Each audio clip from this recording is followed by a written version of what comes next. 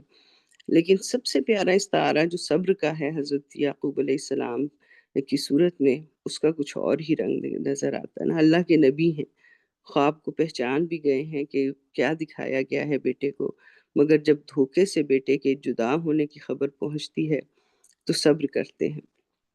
اس پہ بھی مجھے یہ لگ رہا تھا سعدیہ نے ایک اور رخ سے صبر کا بتایا کہ ایک بزرگ والد ہیں تو ایک کڑیل جوانوں کا پورا جتھا ہے جو ان کے ارد گرد ہے، اور وہ آ کے ایک سٹیٹمنٹ دیتا ہے، اور وہ دونوں ہی باتیں جانتے ہیں کہ اللہ تعالیٰ کی رضا شاید جو جس کا آخر انہیں دکھایا گیا ہے کہ چاند سورج سجدہ ریز ہیں، جو ہونی شدنی ہے وہ ہو کے ہی رہنی ہے، تو وہ اس پہ صبر کرتے ہیں، اور پھر یہ کہ زبان سے شکوہ بھی نہیں کرتے کہ صبر جمیل، اور جب کہتے ہیں تو بس یہ کہتے ہیں کہ قال بل سولت لکم نفسکم امرا فصبر جمیل واللہ المستعان علی ما تصفون، اور جمیل جو فعیل والی بات تھی کہ یہ کچھ ایک وقت کا صبر نہیں ہے نا، یہ مسلسل کا صبر ہے، اور ہم حضرت یعقوب علیہ السلام کے سلسلے میں یہ دیکھتے ہیں کہ وہ سالوں پر محیط ہے، وہ سال جن کی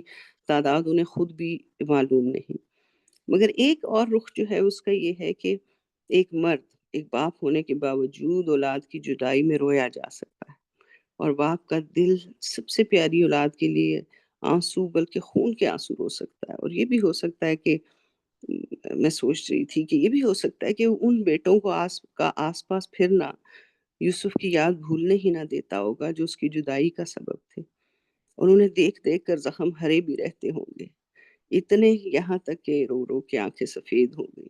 اور مجھے ایک چیز اور جو اس صورت کو بار بار پڑھتے ہوئے لگ رہی تھی کہ اللہ تعالیٰ نے کہیں بھی یہ نہیں کہا کہ یوسف نے بے صبری کی ہے، وہ ناشکرا ہو گیا ہے یا اس نے نافرمانی کی ہے، کتنے رونے کا ذکر ہے نا ان کا، صبر کے باوجود ہے لیکن روتے تو ہیں، اور اتنا کہ وہ فزیکلی آنکھیں سفید ہو گئی۔ تو اللہ کی کتنی رحمت مجھے اس میں نظر آتی ہے کہ اس نے ہمارے لیے یہ گنجائش چھوڑ دی ہے کہ غم کیا جا سکتا ہے، غم زدہ ہونا عین فطرت کا حصہ ہے، بس دل کی کیفیت بندے اور اس کے رب کے بیچ میں ہے، جو حال بھی ہے، جیسے ابھی ڈاکٹر ام کلثوم نے کہا کہ اشک و بسی و حزنی والی جو بات ہے کہ کسی اور کو نہیں بتانا، بس اللہ کے سامنے اپنے کو کھول دینا ہے، رو دینا ہے، اس کے آگے اپنی مجبوری، اپنی بیٹے کی محبت، اس ساری کیفیات اور دوسرے بیٹوں کے ظلم کو بھی اللہ ہی کے سامنے رکھنا ہے۔ تو اس کا مطلب ہے کہ ہم رو بھی سکتے ہیں لیکن ہم شکوہ کرنے یا اس کو زبان پہ اس صورت میں لانے کے اللہ سے شکایت ہو وہ نہیں ہے۔ اور پھر یہ کہ یوسف علیہ السلام کنویں میں ہے، پاس ہے، مگر باپ کو خبر نہیں ہوتی، اور کہاں پھر جب کنعان سے کرتا چلتا ہے کہ میری باپ کی آنکھوں پہ ڈال دینا، اور خوشبو یعقوب علیہ السلام کو اپنی لپیٹ میں لے لیتی ہے کہ مجھے یوسف کی خوشبو آ رہی ہے، اتنا بس سوچنے اور جذباتی سی والی یہ بات ہے کہ کیسی کیفیت ہوتی ہوگی ان کی کہ مجھے اپنے بیٹے کی خوشبو آ رہی ہے، اور بیچ میں کتنے سالوں کا فرق ہے نا، اور پھر بھی اس بیٹے کی خوشبو محفوظ ہے، اور پھر کہیں وہ صبر کا جو بھیگا سفر میں کہتی ہوں کہ حضرت یعقوب علیہ السلام نے کیا وہ اختتام کو پہنچتا ہے، اور اس صورت میں کہ اللہ وہ کہتے ہیں الحکم الا للہ علیہ توکلت علیہ فلیتوکل المتوکلون، یہ ایک ایمان والوں کے لیے توکل کرنے اور پھر کیے ہی چلے جانے کی جو حضرت یوسف علیہ السلام نے ہمیں اس میں سبق دیا کہ صبر تو ہے، توکل کے ساتھ ہے، غم تو ہے، کیا بھی جا سکتا ہے مگر صرف اللہ کے سامنے ہے، وہ غم اتنا ہے کہ روتے ہوئے آنکھیں سفید ہو جاتی ہیں، اس کے باوجود اس کے دامن کو نہیں چھوڑا جاتا۔ اور دوسری طرف حضرت یوسف علیہ السلام ہے، قید خانہ ہے، اور قید خانہ اللہ کی فرما برداری کے نتیجے میں ملی ہے. ساتھی ساتھ کے ساتھ رہا ہو رہے ہیں، وعدہ کر کر کے جا رہے ہیں کہ بادشاہ سے ذکر کریں گے، اور یوسف کی بے گناہی کا مگر بھول جاتے ہیں. مطلب ایک فرد جو ہے بھول جا رہا ہے، اور دوسرا فرد جو ہے وہ اس کی قید لمبی ہی لمبی ہوئی چلی جا رہی ہے، اور قید بھی پھر لمبی سے لمبی اللہ بزرگ و برتر کی مرضی سے ہے. تو ہم ضرور یہ سوچتے ہیں کہ حضرت یوسف علیہ السلام اس قید میں رہتے ہوئے بھی کیا سوچتے ہوں گے کہ ایک بے گناہی ہے اور ایک ظالم معاشرہ جو ہے اس میں کیسے رہا جا سکتا ہے. جو ابھی سعدیہ نے کہا نا کہ ہم ارد گرد کا معاشرہ جب دیکھتے ہیں تو اب ہم کیا ہی کہیں کہ بے گناہی جو ہے وہی گناہ بنتا چلا جاتا ہے. کس کے لیے؟ جو اللہ کے فرمان پہ چلنا چاہتا ہے، جو اپنی عزت اور حیا کی حفاظت کرنا چاہتا ہے. لیکن یہاں حضرت یوسف علیہ السلام جو ہیں ان کی قید اختیاری ہو جاتی ہے. کب؟ جب وہ شخص اس کو یاد آتا ہے، اور بادشاہ ایک سچویشن میں پڑتا ہے اور ان کو یاد آتا ہے کہ یہ تعبیر جو ہے وہ بتانے کے لیے ایک فرد قید میں ہے. اور جب وہ آتا ہے تو حضرت یوسف علیہ السلام پھر بھی اس کو یہ نہیں کہتے کہ تو نے کوئی اچھا وعدہ نبھایا، بلکہ بالکل غیر مشروط طور پہ بادشاہ کے خواب کی اس کو تعبیر بتا دیتے ہیں. اور جب وہ بادشاہ کو بتاتا ہے اور وہ بلاتا ہے تو رہائی قبول نہیں کرتے جب تک کہ اپنے دامن پہ جو داغ تھا اس کو دھلوا نہیں لیتے.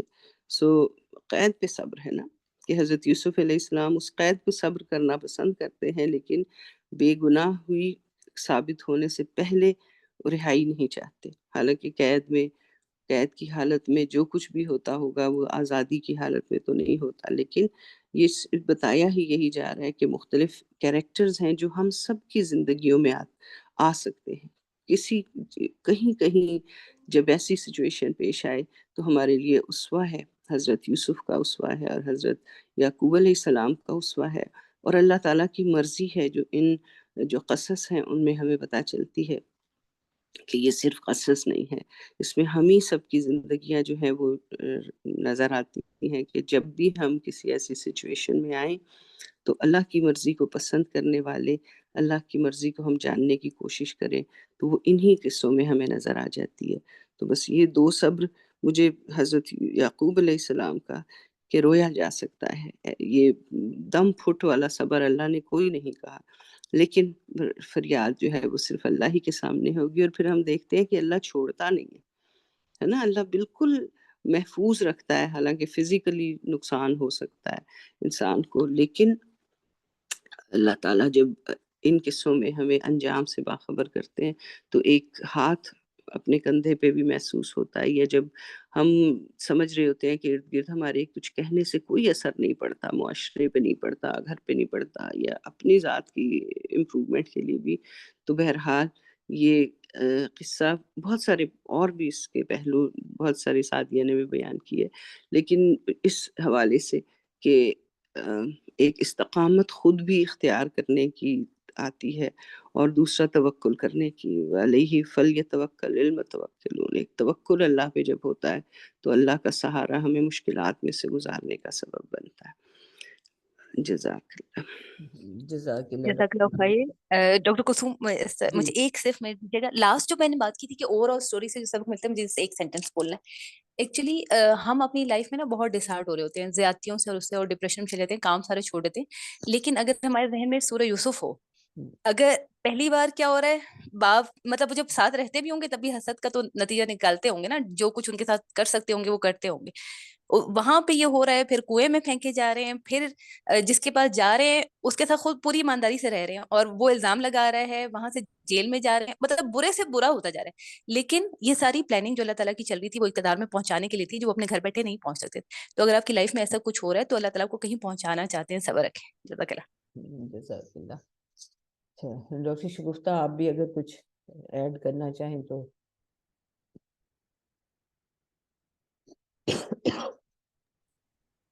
السلام علیکم ورحمۃ اللہ وبرکاتہ. وعلیکم ٹائم ہو نہیں گیا؟ ہاں چلیں 2-4 منٹ جو کوئی اگر کوئی اور پوائنٹ آپ اضافہ کر سکو تو کر لو. ان الحمد للہ نحمدہ ونستعینہ ونستغفرہ. اچھا، میں نا صورت یوسف کو تھوڑا سا اور اس لحاظ سے دیکھ رہی تھی کہ جو 3 صورتیں ہم نے پڑھی ہیں، صورت یہ ہے یونس،